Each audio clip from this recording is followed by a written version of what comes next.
Good morning, YouTube. It's cold, it's rainy, and it's ugly. But we're gonna put that rear end up in here today. Hopefully the dog will help me a little. I'm just gonna, it's kind of heavy right now with everything in it and the fluid and everything. So I'm just gonna set it on the plyboard and slide it over there. Then I'm gonna put it back up on the jack stands underneath the car. It's raining and snowing a little bit. We're gonna have to be working right there, so it's probably gonna get a little wet if it don't slow down a little bit. It's an ugly day. All right, I got it up under there. It rained and snowed on me a little bit.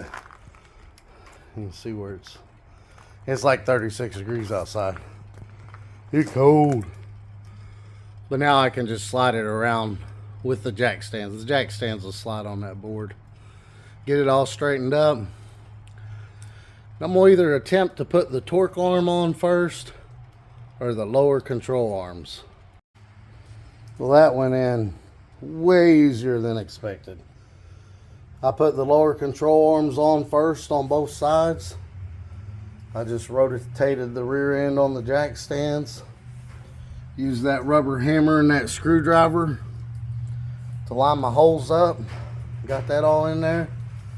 And then I brought the torque arm up, knocked it on with a rubber hammer, used the big screwdriver to line the holes up, dropped the bolts from the top. You want the nuts on the bottom. In case the nuts ever fall off, the bolt don't come out. And I even put the, can't see it, but I even put the drive shaft in. And I put the panhard bar in. Nothing's tight. I've just put the bolts and nuts on, but I'm going to put the, I didn't have nothing. I forgot to bring anything on there. I just had the rubber mallet and the screwdriver, but I'm going to put my brake line bolt for the rear that holds the rear brake lines in and tighten that up, and then start tightening everything up and put the sway bar on. This thing's going in way easier than I expected, and I'm doing this by myself. A buddy's actually coming to help me, but he won't be here for another 15-20 minutes. I didn't think it was going to be, I thought I was going to struggle putting that in there, but it slid right up. I slid it on the ground over here. I set it on the ground. You can see where I slid it.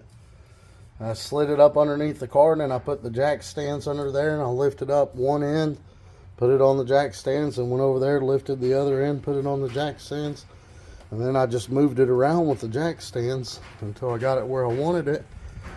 Put the lower control arms on with a rubber mallet and a screwdriver, put the bolts in, both sides.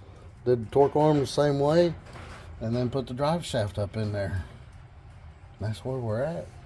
And I'll be honest with you, that didn't take me 30 minutes. All right, Will's come over to help me. He's putting in he put the brakes on. I tightened the brake line up inside there and took the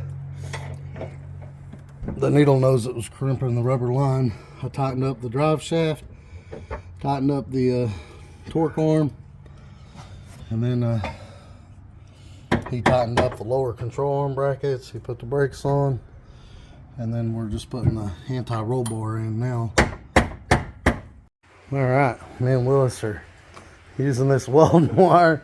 We're trying to get the rear end straight. It's supposed to be 101.1, but we're just making sure the wheel's centered and they're even. But yeah, I'm just making sure we're right in the middle, going off the front. All right, me and Willis, like you saw, just make sure you're going right across the middle. And he was making sure he was right across the middle, and we're just a little over 101. It's supposed to be 101.1, I think. It's about where we're at, but look, it's not hitting the fender no more. Yeah, we just, this side did have to go back just a little. Now, that side over there, it's been wrecked. But yeah, that's about where it was. Now to tighten this up without moving anything, a little over control. Yes. If it don't move, All right, now that we got our wheelbase correct, made a couple of plumb bobs. It's got to go that way. Quite a bit extra. You got to jack it up to do that? Yeah. So we're gonna lengthen the panhard bar. Try to scoot this over this way. All right, so there's the panhard bar. You gotta take that nut out and bring it down, twist it out, and that's about how far we had to go right there. So we about got her. I'm gonna tighten that nut up and I'll show y'all what we got up top. All right, that's what we got right there.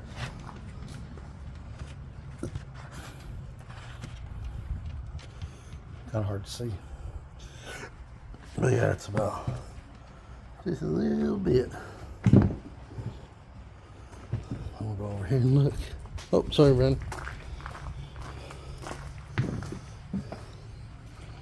Just a little bit. About close as it's gonna get. Pretty close, eh? Yep. That works. Alright, so we already had the anti-roll bar bolted in on the other side.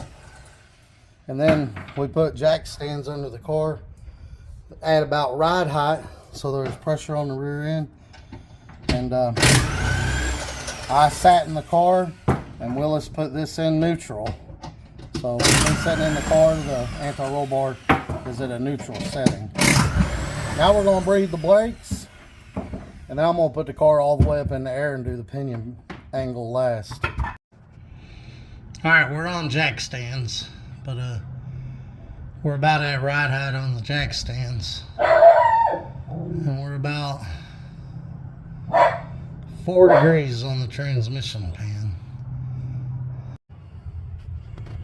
And we're right at, on the rear end, right at like 1 degree. It's on that torque arm, it's adjustable. We'll just loosen them outside nuts and turn that until the rear end's 4 degrees down also. So this is the front end, and the transmission is going 4 degrees up. The rear end's going 1 degree down.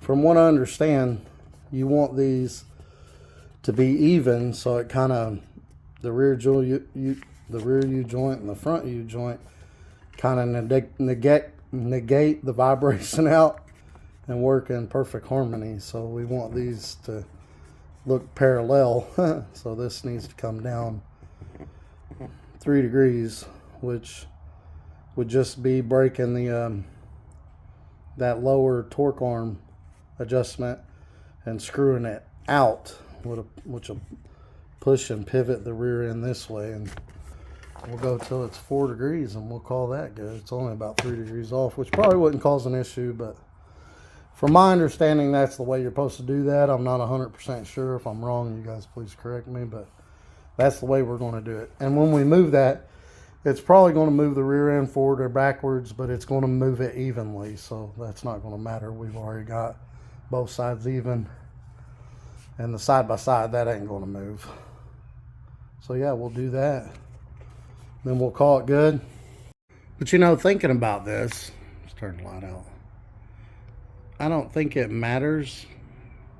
They say it does, but I don't think, say if the car was at ride height and it was right there, and you had the rear end reading the same, that means the transmission's up in the air and the rear end's down. So as long as they both read the same from the transmission to the rear end, how I had them setting, it wouldn't matter. Say you have the car jacked way up and it was way over here, so you had it jacked up that much.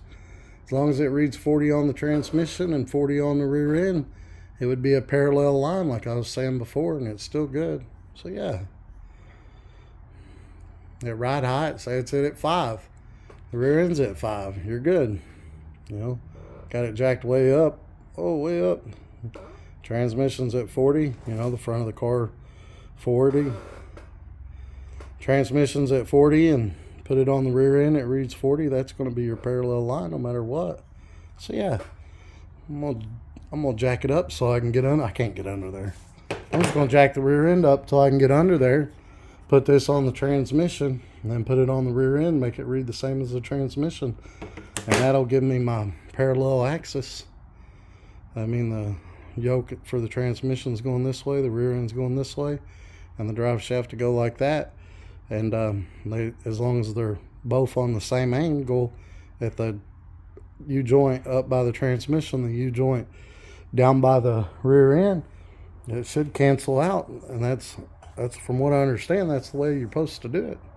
So yeah, that's what I'm gonna do. I'm gonna jack it way up, take another reading on the transmission, put the rear end at the same thing, send it. But I mean, if you do it that way, you would have to make sure that the rear end is loaded and it's jacked up from the rear end. But yeah, that should work. And I ordered some double adjustable shocks. Double adjustable coilover shocks from Midwest Chassis. So we'll wait till those come in, and I'm going to take these shocks out. I just got to take the bolt out from inside the car. We'll go ahead and take those out, and I'll just move the car around here on the springs. But yeah, about tired of working on it today. Been actually working on it. Well, me and Willis went to eat probably 6 hours. But the rear end went in good. You know, it was bleeding the brakes, getting everything straight. The little stuff like that took the longest. Actually getting the rear end in there and everything bolted up actually went amazingly quick. That only took 30 minutes to an hour.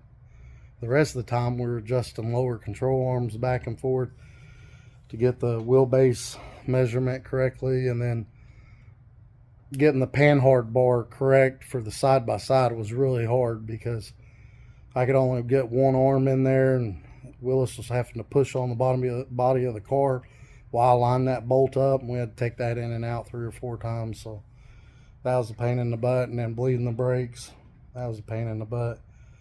And then getting the sway bar, anti-roll bar, all set up while I sat in the car and got the car at ride height and blah blah. But yeah, that's gonna do it for this video. I'm gonna adjust the pinion down to 4 degrees, 3 more degrees down, and then wait. I'm gonna take the shocks off. I'll do that off camera, all that stuff. And then when the new shocks come in, we'll make another video, and we'll get the shocks on. We'll take it for a ride and see how it does. But I think it's going to do pretty good. The weird thing about it is after I put the gear oil in it, it took away the backlash. That gear oil is so thick. The direction said 80W90, so that's what I put in there. This Pennzoil, it's up there. Pennzoil 80W90. But yeah, once I put that gear oil in it, there was no more backlash. But yeah, I think everything's going to be perfect. I like the way it turned out, and the wheels are actually fitting in the wheel well, not rubbing on the fenders no more. So hopefully we're good. Y'all have a great day, and Happy New Year.